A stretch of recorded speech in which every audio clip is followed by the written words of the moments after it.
नमस्ते दोस्तों। आज सुनिए वीरान जीवन में बहार। कांति द्वारा इनकार किए जाने पर रविकांत ने जीवन भर शादी न करने का फैसला किया था।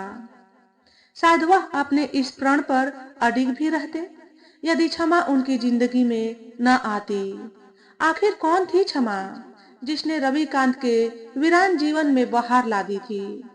अपने पहले एक तरफा प्रेम का प्रतिकार रविकांत केवल नाम में ही पा सका। उसकी कांति तो माँ बाप के ढूंढे हुए लड़के आशुतोष के साथ विवाह कर जर्मनी चली गई। वह बिखर गया, विवाह न करने की ठान ली। माँ बाप अपने बेटे को कहते समझाते 4 साल के अंदर दिवंगत हो गए। कांति के साथ कॉलेज में बिताए हुए दिनों की यादें भुलाए नहीं भूलती थी, यह जानते हुए भी कि वह निर्मोही किसी और की होकर दूर चली गई है। वह अपने मन को उससे दूर नहीं कर पा रहा था। कॉलेज की 4 सालों की दोस्ती में वह उसे अपना दिल दे बैठा था। कई बार कोशिश करने के बाद रविकांत ने बड़ी कठिनाई से सकुचाते झिझकते एक दिन कांति से कहा था, मैं तुमसे प्रेम करने लगा हूँ और तुम्हें अपनी जीवन संगिनी के रूप में पाकर अपने को धन्य समझूंगा। जवाब में कांति ने कहा था, रवि, मैं तुम्हें एक अच्छा दोस्त मानती हूँ और इसी नाते से मैं तुमसे मिलती जुलती रही। मैं तुमसे उस तरह का प्रेम नहीं करती हूँ कि मैं तुम्हारी जीवन संगिनी बनूं। रही विवाह की बात, तो मैं तुम्हें यह भी बता देती हूँ कि मैं शादी तो अपने माँ बाप की मर्जी और उनके ढूंढे हुए लड़के से ही करूंगी।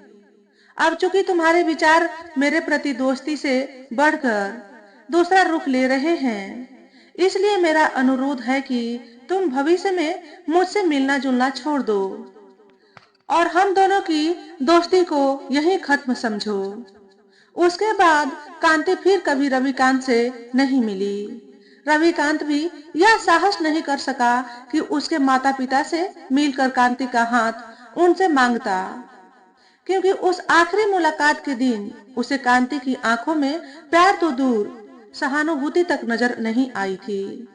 रविकांत ने खुद को प्रेम में असफल समझकर जिंदगी को बेमानी, बेकार और बेरौनक मान लिया। ऐसे में अधिकतर लोग कठिनाइयों और सफलताओं से घबराकर खुद को कमजोर समझ अपना आत्मविश्वास और उत्साह खो बैठते हैं। रविकांत अब 50 पार कर चुके हैं। उनके कनपटी के बाल सफेद हो चुके हैं, आंखों पर चश्मा लग गया है। इतने सालों तक एक ही कंपनी की सेवा में पूरी निष्ठा से लगे रहे तो अब वह जनरल मैनेजर बन गए हैं।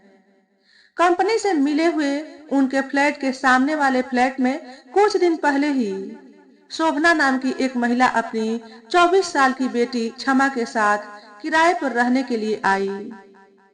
क्षमा अपनी माँ की ही तरह अत्यंत सुंदर और हंसमुख लड़की थी। वह जब भी रविकांत के सामने पड़ती, अंकल नमस्ते कहना और उन्हें एक मुस्कुराहट देना कभी नहीं भूलती।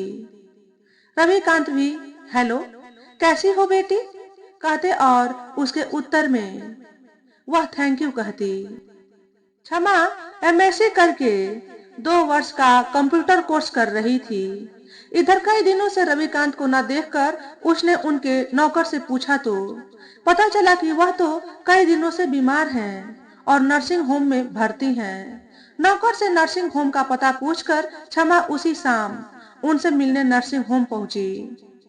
क्षमा को देखकर रविकांत बेहद खुश हुए, पर क्षमा ने पहले तो इस बात का गुस्सा दिखाया कि इतने दिनों से बीमार होने पर भी उन्होंने उसे खबर क्यों नहीं दी। वह तो हमेशा की तरह यही सोचती रही कि आप कहीं टूर पर गए होंगे। क्षमा की झिड़की वह चुपचाप सुनते रहे। मन में उन्हें अच्छा लगा। क्षमा काफी देर तक उनके पास बैठी उनका हाल चाल पूछती रही। रविकांत ने जब बताया कि अब वह ठीक है और कुछ ही दिनों में उन्हें नर्सिंग होम से छुट्टी मिल जाएगी, तभी उसकी प्रश्नावली रुकी। घर वापस लौटते समय वह उन्हें जल्दी से अच्छे होने की शुभकामना देना नहीं भूली। क्षमा अब रोज शाम को रविकांत को देखने नर्सिंग होम जाती। रविकांत का भी मन बहल जाता था। वह बड़ी बेसब्री से उसके आने की प्रतीक्षा करते। उसके आने पर वे दोनों विभिन्न विषयों पर बहस करते और हंसते हुए बातचीत करते रहते। 2 घंटे कितनी जल्दी गुजर जाते पता ही नहीं लगता। जिस दिन रविकांत को नर्सिंग होम से छुट्टी मिली, क्षमा उन्हें अपने साथ लेकर उनके फ्लैट पर आई। अगले दिन रविकांत अपनी ड्यूटी पर जाने लगे तो क्षमा ने यह कहकर जाने नहीं दिया कि आप आज आराम करें और फिर कल तरोताजा होकर काम पर जाएं। अगले दिन शाम को जब रविकांत देर से वापस लौटे तो उनके आने की आहट सुन उसने दरवाजा खोला, नमस्ते की, साथ ही देर करने का उलाहना भी दिया। सप्ताह में 1 से 2 बार क्षमा उनके बुलाने पर या खुद ही उनके फ्लैट में जाकर घंटे 1.5 घंटे गप लड़ाती।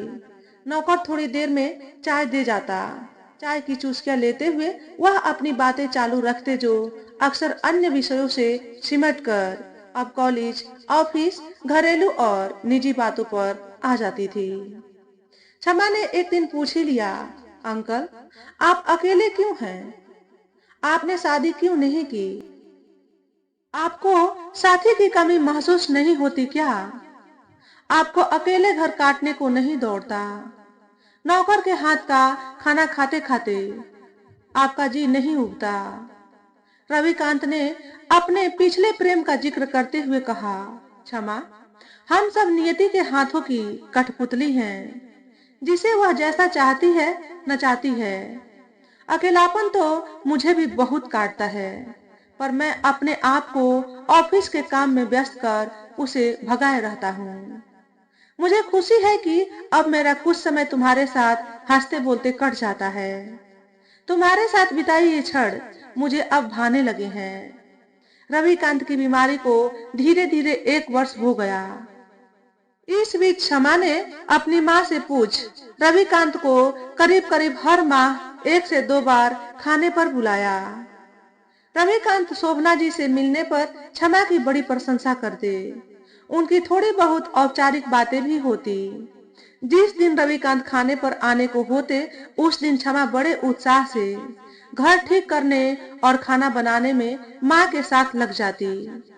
वह अक्सर माँ से रविकांत के गुणों और विशेषताओं पर चर्चा करती रहती।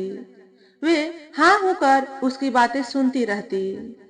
बेटी और पड़ोसी रविकांत की बढ़ती दोस्ती और मिलना जुलना कुछ महीनों से शोभना के लिए चिंता का विषय बनता जा रहा था। क्षमा से इस बारे में कुछ न कह उन्होंने उसके विवाह के लिए प्रयत्न जोरों से शुरू कर दिए। उनकी सहेली रमा का बेटा रौनक इन दिनों ऑस्ट्रेलिया से कुछ दिनों के लिए भारत आया हुआ था। क्षमा भी उससे बचपन से परिचित थी। शोभना ने रमा को क्षमा और रौनक के विवाह का सुझाव दिया तो वह अगले दिन शाम को अपने पति देवनाथ और बेटे रौनक के साथ मिलने आ गई। शोभना और रमा के बीच कोई औपचारिकता तो थी नहीं, सो उसने उन्हें खाने के लिए रोक लिया। भोजन के समय रमा ने सबके सामने क्षमा से सीधा प्रश्न कर दिया, क्षमा बेटी, मेरा बेटा रौनक तुम्हें बचपन से पसंद करता है। यदि तुम्हें भी रौनक पसंद है तो तुम दोनों के विवाह से तुम्हारी माँ और हमें बहुत खुशी होगी। क्षमा पहले तो चुप रही, पर रमा के बार बार आग्रह पर उसने कहा, आंटी, आप लोग हमारे बड़े हैं, माँ जैसा कहेंगी मुझे मान्य होगा। शोभना ने कहा, क्षमा, रौनक सब प्रकार से तुम्हारे लिए उपयुक्त वर है। हमारे परिवारों के बीच संबंध भी मधुर हैं, इसलिए मैं चाहूंगी कि तुम और रौनक दोनों खाना खत्म करने के बाद बाहर लॉन में एक साथ बैठकर आपस में सलाह कर लो। आपस में बातें करके जब वे लौटे तो दोनों को खुश देखकर शोभना ने क्षमा को अंदर कमरे में ले जाकर उससे कहा, तो फिर मैं बात पक्की कर दूं। क्षमा से सकुचाते हुए स्वीकृति में सिर हिलाते ही उन्होंने उसके माथे को चूमकर उसे आशीर्वाद दिया। वे दोनों माँ बेटी तब ड्राइंग रूम में आ गई। शगुन के रूप में शोभना ने 1000 रुपए रौनक के हाथ में रख दोनों को आशीर्वाद दिया और रमा से लिपट उसे और उसके पति को बधाई दी। रौनक के ऑस्ट्रेलिया लौटने से पहले ही विवाह संपन्न करने की बात भी अभिभावकों के बीच हो गई। क्षमा, शोभना और उसके पति का पासपोर्ट जापान, हांगकांग और ऑस्ट्रेलिया घूमने जाने के लिए पहले से ही बना हुआ था, पर 3 वर्ष पहले क्षमा के पिता की अचानक मृत्यु हो जाने से वह प्रोग्राम कैंसिल हो गया था। यदि इस बीच क्षमा का वीजा बन गया तो वह भी रौनक के साथ ऑस्ट्रेलिया चली जाएगी, नहीं तो रौनक 6 महीने बाद आकर उसे ले जाएगा। अगली शाम रविकांत से मिलने पर क्षमा ने उन्हें अपनी शादी के बारे में जब बताया तो उन्हें चुप और गंभीर देख वह बोली, ऐसा लगता है अंकल कि आपको मेरे विवाह की बात सुनकर खुशी नहीं हुई। रविकांत बोले, तुम चली जाओगी तो मैं फिर अकेला हो जाऊंगा। मैं तो इन कुछ महीनों में ही तुम्हें अपने बहुत नजदीक समझने लगा था, पर यह तो मेरा स्वार्थ ही होगा यदि मैं तुम्हारे विवाह से खुश न हूँ। मैं तो वर्षों से अकेले रहने का आदी हो गया हूँ। मेरी बधाई स्वीकार करो।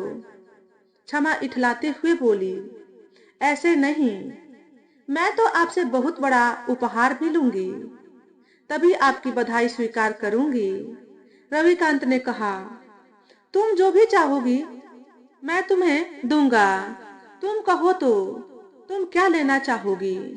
अपनी इतनी अच्छी प्रिय दोस्त के लिए क्या मैं इतना भी नहीं कर सकूंगा? पहले वादा कीजिए कि आप मना नहीं करेंगे। अरे मना क्यों करूंगा? लो, वादा भी करता हूँ। क्षमा बोली, अंकल, मेरे सामने एक बड़ी समस्या है। मेरी माँ, जिन्होंने मेरे लिए इतना कुछ किया है, मैं उन्हें अकेली छोड़ विदेश चली जाऊं, ऐसा मेरा मन नहीं मानता। मैं चाहती हूँ कि आप और मेरी माँ, जो खुद भी एकाकी जीवन जी रही है, विवाह कर लें। आप दोनों को साथी मिल जाएगा। मैं माँ को मना लूंगी, बस आप हाँ कर दें। रविकांत चुप रहे। कुछ देर के बाद क्षमा ने फिर कहा, ठीक है, यदि आप तैयार नहीं हैं तो मैं अपने विवाह के लिए मना कर देती हूँ। देखिए, मेरा विवाह अभी तय हुआ है। हुआ तो नहीं, मैंने गलत सोचा था कि आप मेरे बहुत निकट हैं और मेरी भलाई के लिए मेरी भावनाओं को समझते हुए आप अपना दिया हुआ वादा निभाएंगे। कहते कहते क्षमा का गला रूंध गया। रविकांत अपनी जगह से उठे। उन्होंने क्षमा के सिर पर हाथ रखा और उसके आंसू पोंछते हुए बोले, मैं अपनी बेटी की खुशी के लिए सब कुछ करूंगा। मैं तुम्हारे सुझाव से सहमत हूँ। क्षमा खुशी से उछल पड़ी और उनके गले से लिपट गई। क्षमा ने अपनी शादी से पहले उन दोनों के विवाह कर लेने की जीत पकड़ ली, ताकि वे दोनों संयुक्त रूप से उसका कन्यादान कर सके। अगले सप्ताह ही रविकांत और शोभना का विवाह बड़े सादे ढंग से संपन्न हुआ और उसके 5 दिन बाद रौनक और क्षमा की शादी बड़ी धूमधाम से हुई। तो दोस्तों, आज के वीडियो में बस इतना ही। अगर हमारे द्वारा बताई गई कहानी थोड़ी सी भी अच्छी लगी हो तो वीडियो को लाइक और शेयर करें। चैनल पर पहली बार आए हो तो चैनल को सब्सक्राइब करके बेल नोटिफिकेशन को ऑल पर सेट कर लें, ताकि आपको ऐसे ही अच्छे अच्छे वीडियो देखने को मिले। हमेशा खुश रहें, हमेशा स्वस्थ रहें। वीडियो देखने के लिए आपका बहुत बहुत धन्यवाद।